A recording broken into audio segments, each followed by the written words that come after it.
व्युत्पत्ति की ई पाठशाला में आज हम क्लास 11th के सेकेंड चैप्टर परमाणु की संरचना के बारे में पढ़ेंगे। तो हमने फर्स्ट चैप्टर में पढ़ा था डाल्टन का परमाणु सिद्धांत, जो कहता है कि पदार्थ को अगर विभाजित किया तो आप उसके सबसे छोटे टुकड़े को हम परमाणु कहते हैं, जिसे हम एटम के नाम से भी जानते हैं। तो बोला कि यहाँ एटम पर आके चीज़ें रुक जाती है और इससे ज़्यादा इसका विभाजन असंभव है। लेकिन आगे के रिसर्च में पाया गया कि एटम को हम और विभाजित कर सकते हैं, हम परमाणु को और विभाजित कर सकते हैं। किसमें? प्रोटॉन में, इलेक्ट्रॉन में तथा न्यूट्रॉन में। तो इनका सब डिवीज़न भी पॉसिबल है, प्रोटॉन, इलेक्ट्रॉन और न्यूट्रॉन। तो ये बातें हमने जान ली। इसके बाद अब यहाँ पर बातें होने लगी कि अगर इसका डिवीज़न संभव है, अगर इसे और विभाजित कर सकते हैं, तो इनकी खोज कैसे की जाए। तो अब हम समझेंगे इन सभी का खोज कैसे किया गया। तो अब हम इलेक्ट्रॉन की खोज के बारे में जानेंगे। तो इलेक्ट्रॉन की खोज की कहानी भी बहुत ही रोचक है।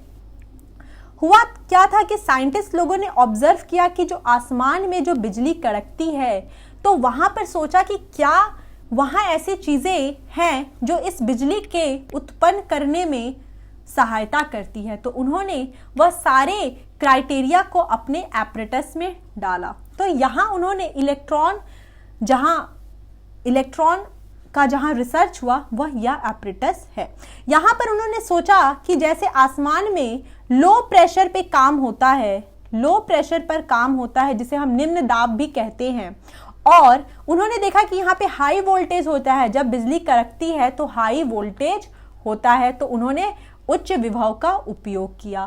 फिर इन्होंने सोचा कि जैसे जैसे हम ऊपर की ओर जाते हैं तो वहाँ पे इनर्ट गैसेस, जिन्हें हम अक्रिय गैसेस भी बोलते हैं, इनर्ट गैसेस जैसे हीलियम, नियॉन, आर्गन, यह सारे गैसेस ज़्यादा होते हैं। तो उन्होंने इस कांच की नली में लो प्रेशर, निम्न दाब तथा हाई वोल्टेज और उसके साथ ही अक्रिय गैसेस का उपयोग किया।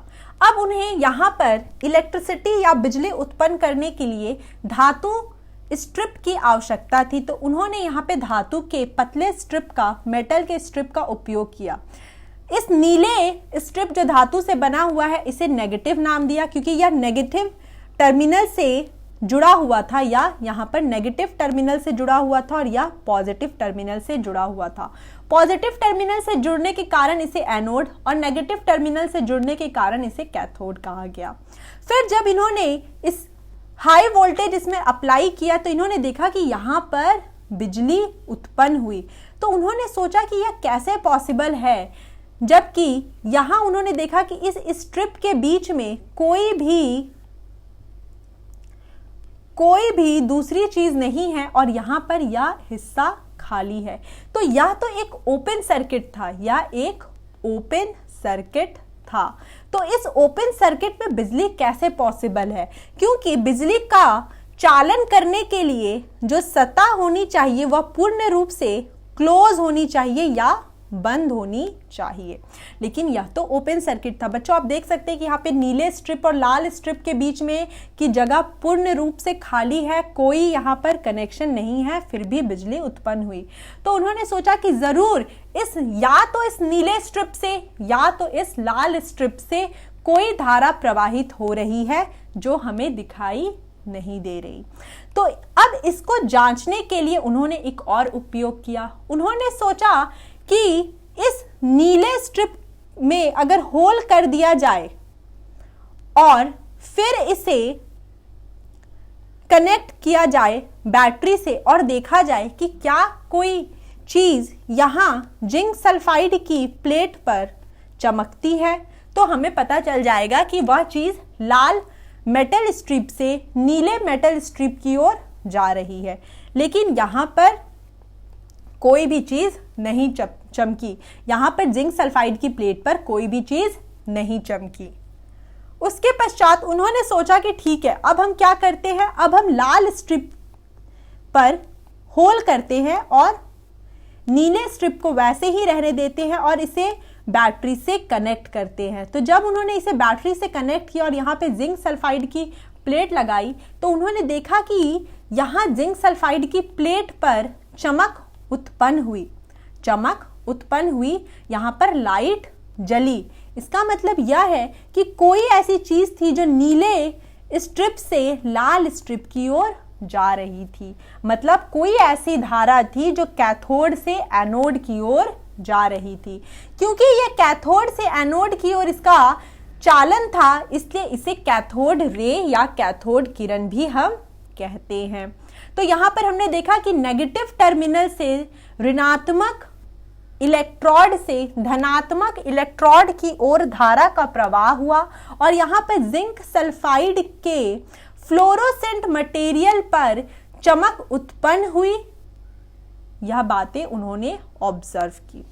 उसके पश्चात उन्होंने सोचा कि यहाँ पर जो नीले स्ट्रिप से जो लाल स्ट्रिप की ओर धारा जा रही है वह सीधे जा रही है। फिर इन्होंने यहाँ पर इलेक्ट्रिक फील्ड और मैग्नेटिक फील्ड का उपयोग किया। उन्होंने सोचा कि अगर हम यहाँ पे इलेक्ट्रिक फील्ड और मैग्नेटिक फील्ड का उपयोग करें तो यहाँ पर जरूर कुछ चीजें उत्पन्न होंगी। तो उन्होंने देखा कि विद्युत और चुंबकीय क्षेत्र में की अनुपस्थिति में किरणें सीधे गमन करती है, मतलब ब्लू स्ट्रिप से लाल स्ट्रिप में यह रेखा सीधी चली जाती है।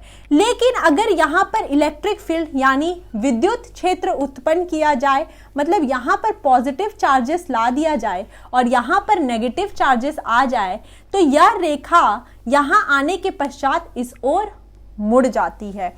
तो इससे यह समझ में आ गया कि जो धारा प्रवाहित हो रही है वह नेगेटिव या ऋणायन है। तो उन्होंने उस धारा जो नेगेटिव थी उसको इलेक्ट्रॉन कह दिया। तो इस प्रकार इलेक्ट्रॉन की खोज हुई। इससे क्या बातें समझ में आती है कि इलेक्ट्रॉन के में जो परमाणुओं में इलेक्ट्रॉन कॉमन होता है वह सभी परमाणुओं में पाया जाता है।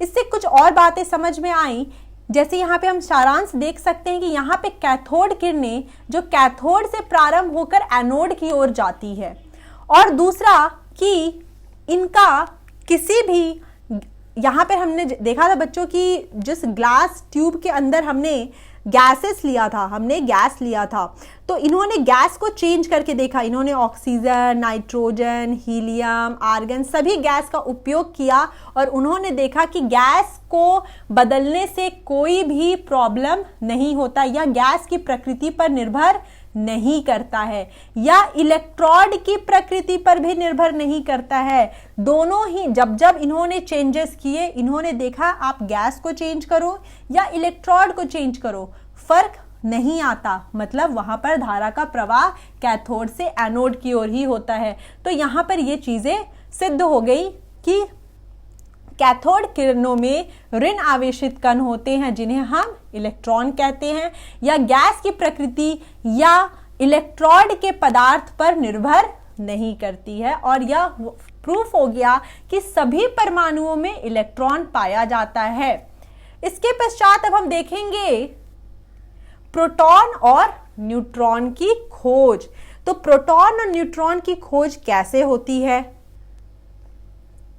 उसके पहले हम देखते हैं कि इलेक्ट्रॉन का आवेश क्या होता है। इलेक्ट्रॉन पर आवेश क्या होता है, बहुत सारे वैल्यू को चेंज करके उन्होंने देखा कि जो E/me का रेशियो, मतलब इलेक्ट्रॉन का आवेश और उसके द्रव्यमान का अनुपात 1.7 इतना आया। यहाँ पर C कूलॉम और M द्रव्यमान, जिसका उपयोग हम kg में इसके यूनिट का उपयोग करते हैं। तो उन्होंने इलेक्ट्रॉन का आवेश और उनके द्रव्यमान से यह अनुपात ज्ञात किया। इसके पश्चात अब हम देखेंगे कि कैसे न्यूट्रॉन और प्रोटॉन की खोज हुई। इलेक्ट्रॉन पर जो आवेश मिला वह 1.6 10⁻⁻19 कूलॉम था और इलेक्ट्रॉन का द्रव्यमान, इस बात को बच्चों याद रखना कि इलेक्ट्रॉन पर आवेश माइनस, क्योंकि इलेक्ट्रॉन का चार्ज क्या होता है, नेगेटिव होता है, इस पर जो आवेश होता है वह नेगेटिव होता है, इसलिए -1.6 और इलेक्ट्रॉन का द्रव्यमान 9.1 10⁻⁻31 kg होता है। तो इस बात का आप सभी को यह चीज़ें याद भी होनी चाहिए तथा आपके एग्जाम में यह पूछी जा सकती हैं कभी भी कि इलेक्ट्रॉन पर आवेश और द्रव्यमान क्या होता है। तो इस तरह इलेक्ट्रॉन की कहानी हमने समझी। अब हम प्रोटॉन और न्यूट्रॉन की बात कर ले तो प्रोटॉन और न्यूट्रॉन की खोज चैडविक ने की थी और प्रोटॉन और न्यूट्रॉन गैस की प्रकृति पर भी निर्भर करता है तथा या उसके कणों के आवेश और द्रव्यमान पर भी निर्भर करता है।